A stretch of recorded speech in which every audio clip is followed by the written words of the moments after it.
اللہ تعالیٰ کے فیصلوں کی حکمتیں کون جان سکتا ہے؟ جب اپنے رب کو بھولنے لگتے ہیں تو وہ ہم پر آزمائشیں نازل کر دیتا ہے، پھر ہم اپنے رب کو یاد کرنے کے بجائے شکایتیں کرنے لگ جاتے ہیں۔ جب ہم خوشیوں میں مگن ہو کر شکر گزاری بھول جاتے ہیں تو ہمیں اپنی طرف متوجہ کرنے کو ہم پر مصیبت بھیج دیتا ہے، پھر ہم شکوے کرنے لگ جاتے ہیں کہ ہمیں خوشیاں راس ہی نہیں آتی۔ جب ہم کامیابیوں کے زینے طے کرتے کرتے اپنے محسن رب کو بھولنے لگتے ہیں تو ہمیں اپنی طرف راغب کرنے کے لیے کچھ ناکامی میں مبتلا کر دیتا ہے، پھر ہم بدگمان ہو کر کہتے پھرتے ہیں کہ گھاٹے ہمارے ہی نصیب میں کیوں۔ جب ہم مخلوق کے سہارے جیتے جیتے اس پیارے رب پر توکل اور اعتماد کھونے لگتے ہیں تو ہمیں رب کا اصل سہارا یاد دلانے کو ہمارے کچھ سہارے چھین لیتا ہے، پھر ہم مایوس ہو کر سوچتے رہتے ہیں کہ آخر یہ محرومی ہماری ہی قسمت میں کیوں۔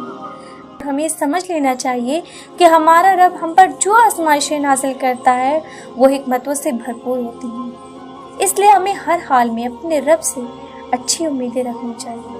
وہ ہم پر صحت مند زندگی میں بیماری اس لیے بھی لاتا ہے تاکہ ہم صحت کی قدروں کو جانیں۔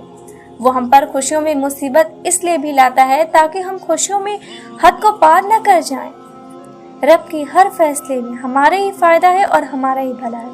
وہ ہمیں سب کچھ دینے پر بھی قادر ہے، لیکن وہ جس کو بھی جو کچھ بھی دیتا ہے اپنے کامل حکمت کے تحت ہی دیتا ہے، اور جس کو بھی محروم رکھتا ہے وہ بھی اپنے کامل حکمت کے تحت ہی محروم رکھتا ہے۔